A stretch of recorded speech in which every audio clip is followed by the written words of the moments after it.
வணக்கம். நான் உங்கள் ஜெயா. இன்றைக்கி நம்ம இந்த வீடியோவில் வில்லியம் ஷேக்ஸ்பியர் எழுதின பெரிக்லஸ் இந்த பிளேயோடைய சம்மரியை பார்க்கலாம் வாங்க. ஆன்டியோச்சுன்ற இடத்தோடைய அரசன் தான் ஆன்டிகியஸ். அவருக்கு ஒரு அழகான மகள் இருக்கா. அவரோட மனைவி அவள் மக்கள் பிறக்கும் போதே இறந்துட்டாங்க. இந்த பெண் அவ்வளோ அழகு உலகத்தில் இருக்கிற எல்லாருமே அவளை திருமணம் பண்ணிக்கணுன்றதுக்காக முன் வராங்க. ஆனால் ஆன்டிகியஸ் என்ன பண்ணியிருக்காருன்னா ஒரு கண்டிஷன் வச்சுருக்காரு. அந்த பொண்ணை அதாவது அந்த இளவரசியை திருமணம் பண்ணணுன்னா அவங்க ஒரு விடுகதைக்கு அவங்க விடையை தரணும். இப்போ அந்த விடையை அவங்க சரியாக தரலைன்னா அவங்க கொல்லப்படுவாங்கன்றது தான் அதில் இருக்கக்கூடிய ஒரு விதி, அதாவது கண்டிஷன். இப்போ பெரிக்லஸ் இவர் பிரின்ஸ் ஆஃப் டைரு, அவர் அங்கே வரார் இந்த பொண்ணை திருமணம் பண்ணிக்கணும்னு. அங்கே பார்க்குறாரு, அந்த ஏரினா ஃபுல்லாக கொல்லப்பட்ட ராஜாக்கள் இளவரசர்களோடு எலும்பு கூட இருக்குது. ஆனாலும் அதை பற்றி அவர் யோசிக்கலை. ஏன்னா இந்த பொண்ணை திருமணம் பண்ணிக்கணுன்ற எண்ணத்தில் வந்திருக்காரு. அவர் வராரு, அந்த விடுகதைக்கான விடையும் கண்டுபிடிச்சிடுறாரு. அப்போ தான் தெரிய வருது ஆன்டிகியஸ் அவருடைய சொந்த மகளோட ஒரு தவறான உறவில் இருக்காருன்னு. இந்த விஷயம் நமக்கு தெரிஞ்சிச்சுன்னா ஆன்டிகியஸ் கண்டிப்பாக நம்மளை கொண்டுடுவார்னு தெரிஞ்சு பெரிக்லஸ் அந்த ஊர்லேருந்து ஓடி வந்துடுறாரு. ஆனால் இதை தெரிஞ்சுக்கிட்ட ஆன்டிகியஸ் என்ன பண்ணுறாருன்னா, எப்படியாவது பெரிக்லஸ் கொன்னுடணும்னு சொல்லிட்டு தலியாடுன்ற ஒரு ஆளை ஒரு கொலையாளி போய் நீ அவனை கொன்னுட்டு வா அப்படின்னு சொல்லிட்டு அனுப்பிச்சிடுறாரு. இப்போ டைருக்கு வந்த பெரிக்லஸ்கிட்ட எல்லாரும் சொல்கிறாங்க, இதை பாரு ஆன்டியோச்சால் உனக்கு எப்போ வேணா உன் தலைக்கு ஆபத்து, நீ இந்த ஊரில் இருக்காது, ஏன்னா எப்படி இருந்தாலும் உன் ஊரை தேடி தான் அவங்க வருவாங்க, நீ வேற எங்கேயாவது போய் தலைமறைவாக கொஞ்ச நாளைக்கு இருன்னு சொல்லிட்டு அனுப்பிச்சி விட்றாங்க. பெரிக்லஸ் என்ன பண்ணுறாருன்னா, சரி டார்சஸ் போகலாம் அப்படின்னு சொல்லிட்டு அங்கே போகிறாரு. அங்கே போனால் அங்கே மக்கள்லாம் பயங்கர கடுமையான வறட்சியால் கஷ்டப்பட்டுட்ருக்காங்க. இப்போ பெரிக்லஸ் கையில் ஒரு ஆர்மடா இருக்குது. அதை வச்சு அவர் எல்லாருக்குமே நெல்லும் சோளமும் கொண்டு வராரு. அந்த ஊரே அவரை பாராட்டுது, அவங்களோட பசி பிணி போக்குச்சு. அதனால் அந்த ஊரோட கவர்னரான கிளியோனும் அவர் மனைவி டியான்ஸாவும் சொல்கிறாங்க, ரொம்ப ரொம்ப சந்தோஷம்னு. இதில் கிளியோன் என்ன சொல்கிறாருன்னா, என் வாழ்நாள் முழுக்க நான் உங்களுக்கு கடமைப்பட்டிருக்கேன், என்ன வேணுனாலும் நீங்கள் என்கிட்ட சொல்லலாம், உங்களுக்காக நான் செய்வேன்னு. அதுக்கப்புறம் தான் பெரிக்லஸ் தெரிய வருது, இந்த மாதிரி அவனை கொல்ல அமைச்சிருந்தார்ல தாலியாடுன்னு ஒரு ஆள், அவன் பெரிக்லஸை பின்தொடர்ந்து டார்சஸ்க்கும் வந்துட்டான்னு. இப்போ அவன் இங்கேன்னு திரும்பி போடணும். உடனே இவனுக்கு கப்பல்லாம் ஏற்பாடு பண்ணி தராங்க. ஆனால் விதி என்ன ஆகிடுதுன்னா, அந்த கப்பலில் பயணம் போகும்போதே ஒரு பயங்கரமான புயல் அடித்து பெரிக்லஸ் பென்டபோலிஸ்ன்ற இடத்துல அங்கே வரான். எல்லாமே அவங்ககிட்ட போயிடுது. ஆனால் அவன் ஆர்னர் மட்டும்தான் இருக்குது. இப்போ அங்கே இருக்கக்கூடிய ராஜாவான சாமிண்டஸ் ஒரு டோர்னமெண்ட் மாதிரி நடத்துகிறாரு. அதில் ஜெயிக்கிறவங்களுக்கு என் பொண்ணை திருமணம் செய்வேன் அப்படின்றாரு. தைசான்றது தான் அவரோட பொண்ணு. இதில் பெரிக்லஸ் போய் கலந்துக்கிறாரு. அந்த டோர்னமெண்ட்டில் அவர் வின் பண்ணிடுறாரு. தைசாக்கும் பெரிக்லஸ் பார்த்தோன்னு ரொம்ப பிடிச்சிடுது. அப்போ அவனை சாமிண்டஸ்க்கும் அவனுடைய குணம் எல்லாமே ரொம்ப பிடிச்சிருக்கு. இவங்க 2 பேருமே திருமணம் பண்ணிக்கிறாங்க. தைசா ப்ரெக்னெண்ட்டாக இருக்கும் போது பெரிக்லஸ்க்கு ஒரு செய்தி வருது. அதாவது அவனை கொல்லணும்னு நினச்ச ஆன்டிகியஸும் அவரோட மகளும் இறந்துட்டாங்க அப்படின்ற செய்தி டைரஸ்லேருந்து வருது. அது மாத்திரம் இல்லாமல் ஒரு ராஜா இல்லாமல் டைராவில் இருக்கிற மக்கள்லாம் ஒரு நிம்மதி இல்லாமல் இருக்காங்க அப்படின்ற செய்தியும் கூட வருது. இப்போ பெரிக்லஸ் அந்த ஊரட்டு வரும்போது அவர் நண்பரான ஹெலிகனஸ்கேல நான் இல்லாத போது நீ இந்த ஆட்சி பொறுப்பை பார்த்துக்கோன்னு சொல்லியிருக்காரு. இப்போ மக்கள்லாம் எங்கள் ராஜான்னு கேட்குறதுனால ஹெலிகனஸ் மக்களுக்கு என்ன சொல்லியிருக்காருன்னா, எனக்கு ஒரு 12 மாதம் டைம் கொடுங்க, நான் எப்படியாவது நம்ம ராஜாவை கொண்டு வந்துடுறேன்னு சொல்லிட்டு அதனால் அந்த செய்தி அனுப்புகிறாரு. நீ உடனே திரும்பி வந்துடணும் டைரருக்கு மக்களை சமாதானப்படுத்தணும்னு. இப்போ அவர் உயிருக்கும் ஆபத்து இல்லைன்றதுனால அவர் திரும்பி போகிறதுல ஒரு சங்கடமும் இல்லை. அப்போ சாமண்டியஸ் என்ன பண்ணுறாருன்னா, சரி உன் ஊருக்கு நீ போய் தான் ஆகணும்னு சொல்லிட்டு பெரிக்லஸும் தைசாவையும் அனுப்புகிறாங்க. ஆனால் இப்போ தைசா நிறை மாத கர்ப்பிணியாக இருக்காங்க.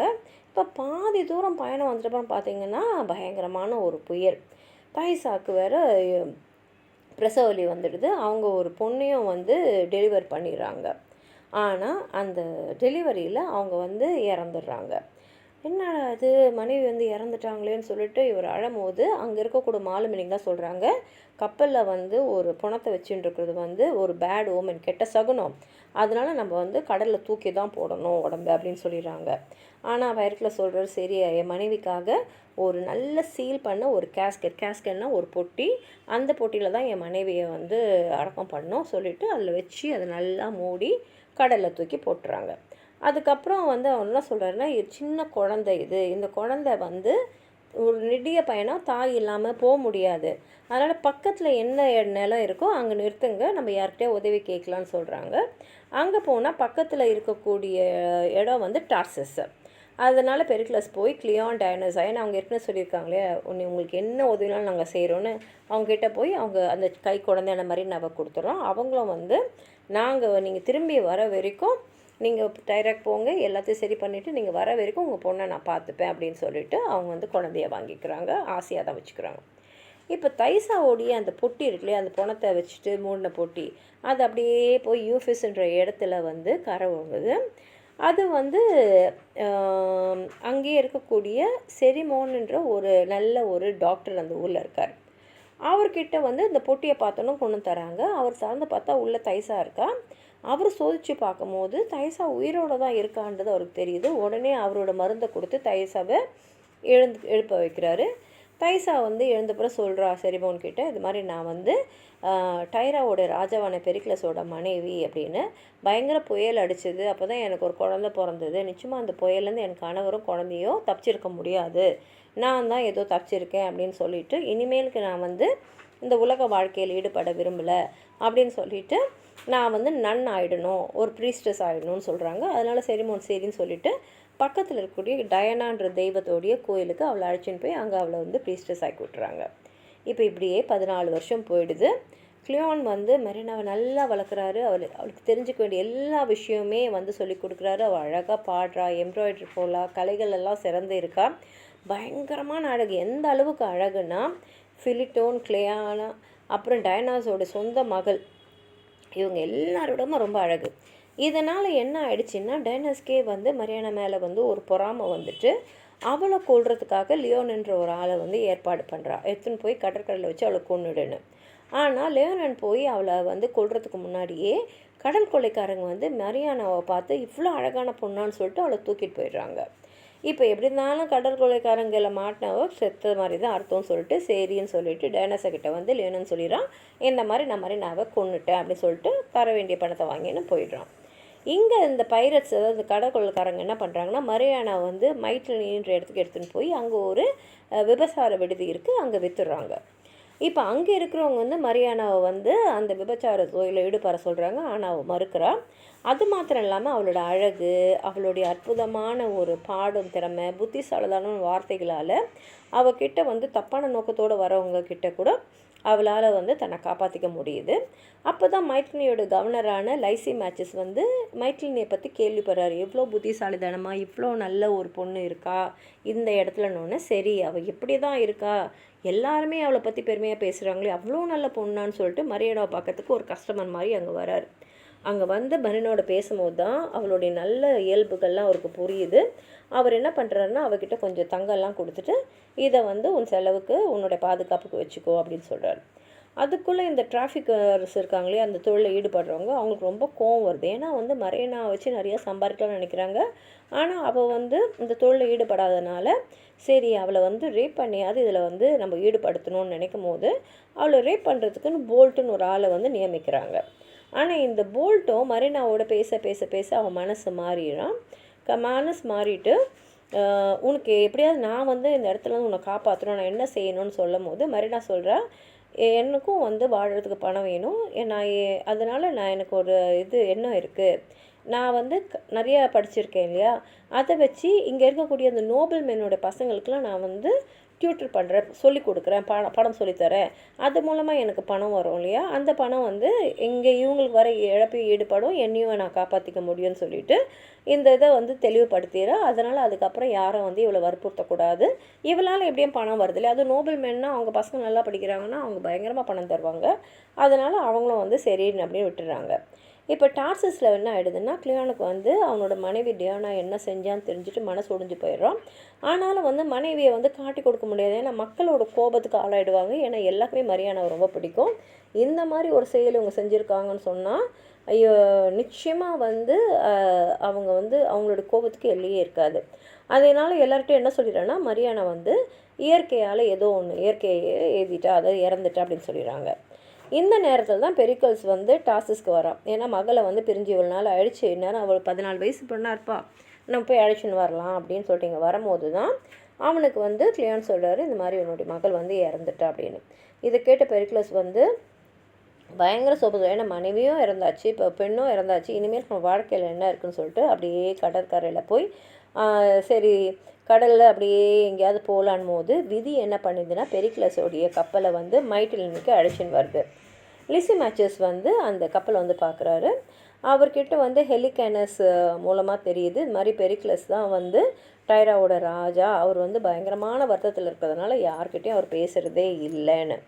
அப்போ லிசிமேச்சஸ் சொல்கிறாரு, உனக்கு வந்து நிஜமாகவே வந்து மன ஆறுதல் வேணும்னா எங்கள் ஊரில் ஒரு சின்ன பொண்ணு இருக்காங்க, அவங்களோட பேச்சே வந்து எல்லோருடைய மனசையும் மாற்றிடும், அதனால் நான் அந்த பொண்ணை கூப்பிட்றேன், நீ அவளோட பேசி பாரு, உனக்கு எதாவது மன ஆறுதல் கிடைக்குதான்னு சொல்லிட்டு மரீனா வாழ்ச்சி வர சொல்கிறான். மரீனா அங்கே வந்து பெரிக்கலோடைய கப்பலுக்கு வரா. அவள் வந்து புரிஞ்சுக்கிறான், ரொம்ப வருத்தத்தில் இருக்கான், ஏதோ ஒரு பெரிய இழப்பு இருக்குதுன்னு. சரி இழப்புனா என்ன அப்படின்றது எல்லார் வாழ்க்கையில் இருக்குதுன்னு அவன் தெரிஞ்சுக்கணுன்றதுக்காக அவள் தன்னுடைய கதையே சொல்கிறான். அந்த கதையை சொல்லும் போது தான் பெரிக்கல்ஸ் தெரியுது, அவன் முன்னாடி உட்காந்துருக்குது வேறு யாரும் இல்லை, அவனோட பொண்ணு தான், அவள் தான் இறந்து போயிட்டா அவன் நினச்சிட்டு இருக்கான், ஆனால் உயிரோடு தான் இருக்கான். தெரிஞ்ச உடனே அவங்க 2 பேரும் ரொம்ப சந்தோஷப்படுறாங்க, இதான் அப்பா இதான் பொண்ணு, 2 பேரும் சேர்ந்துடுறாங்க. அந்த சந்தோஷத்துலேயே வந்து மயங்கின பெரிக்லஸோட கனவில் வந்து கடவுளான டயனா வந்து என்னோடய கோயிலாக ஈஃபெசஸில் இருக்கிற கோயிலுக்கு வா அப்படின்னு கூப்பிட்ற மாதிரி கனவு பண்ணுறான். உடனே பெரிக்லஸ், மரீனா, ஹெலிகானஸ், லிசிமேச்சஸ் எல்லாருமே ஈஃபெஸ் போகிறாங்க. அங்கே வந்து லிசிமேச்சஸ் வந்து சொல்கிறான், இந்த மாதிரி எனக்கு மரீனாவை ரொம்ப பிடிச்சிருக்கு, அவளை திருமணம் பண்ணிக்கணும்னு ஆசைப்படுறேன்னு சொல்லிட்டு கோயிலில் வச்சு கேட்குறான். பெரிக்லஸும் வந்து சந்தோஷமாக ஒத்துக்கிறாரு. இப்போ வந்து அந்த கோயிலில் போயிட்டு பெரிக்லஸ் வந்து கடவுளை வேண்டும் போது அவரை பற்றி சொல்லணும் இல்லையா, அப்போ வந்து நான் டைராவோட ராஜா பெரிக்லஸ்ன்னு சொல்லும் போது அங்கே இருக்கக்கூடிய ஒரு ப்ரீஸ்டஸில் ஒருத்தவங்க வந்து மயக்கடிச்சு அவர் குரல் கேட்டோன்னு கீழே விழுந்துடுறாங்க. யாரோட நம்ம குரல் கேட்டோன்னு மயக்காட்சி வந்துச்சுன்னு சொல்லிட்டு பெரிக்லஸ் கிட்டே போய் பார்த்தா அது அவனுடைய மனைவியான தைசாவும் எழுந்துக்கிறா. ரொம்ப சந்தோஷமாக கணவன் மனைவி மகள் எல்லாமே வந்து ஒன்றா இருக்காங்க. பெரிக்லஸ் வந்து கடவுளான டயனாக்கு வந்து இந்த மாதிரி வந்து ஒரு பெரிய சந்தோஷத்தை கொடுத்ததுக்கு ரொம்ப நன்றி சொல்கிறாரு. அப்புறம் வந்து ப்ளே முடியும் போது தான் தெரியுது கிளியோனும் டைனஸாவும் வந்து உண்மையை தெரிஞ்ச மக்கள் வந்து அடித்தே கொண்டுட்ருக்காங்க டார்சஸ்லேருந்துன்னு. அப்போ தைசா வந்து பெரிக்லஸ் கேல சொல்கிறான், அவ்வளோ ராஜாவான சைமண்டஸும் இறந்துட்டாருன்னு. அப்போ பெரிக்லஸ் என்ன சொல்கிறாருன்னா, அவரும் தைசாவும் வந்து பென்டபோலிஸை வந்து ஆள்வாங்க, அதே சமயத்தில் மரீனாவும் லிசிமேச்சஸும் வந்து டைராவோட ராஜா ராணியாக இருப்பாங்க அப்படின்னு சொல்லிட்டு இதோட வந்து ப்ளே முடியும் போது கோரஸ் வந்து ஆடியன்ஸ்க்கெலாம் தேங்க்ஸ் சொல்லி இந்த மாதிரி இந்த நாடகத்து மூலமாக வந்து நல்லவங்க எப்போதுமே வந்து நன்மை அடைவாங்க, தீயதை செய்கிறவங்க வந்து தண்டிக்கப்படுவாங்கன்ற கருத்தை நீங்கள் புரிஞ்சிருப்பீங்கன்னு சொல்லி இதோட ப்ளே வந்து முடியுது. உங்களுக்கு எதாவது சொல்லணும்னு நினச்சிங்கன்னா கீழே இருக்கிற கமெண்ட் பாக்ஸில் எழுதுங்க. இந்த வீடியோ லைக் பண்ணுங்கள், உங்கள் ஃப்ரெண்ட்ஸோடு ஷேர் பண்ணுங்கள். சப்ஸ்கிரைப் பண்ணாதவங்களாம் ப்ளீஸ் சப்ஸ்கிரைப் பண்ணி சப்போர்ட் பண்ணுங்கள். நன்றி.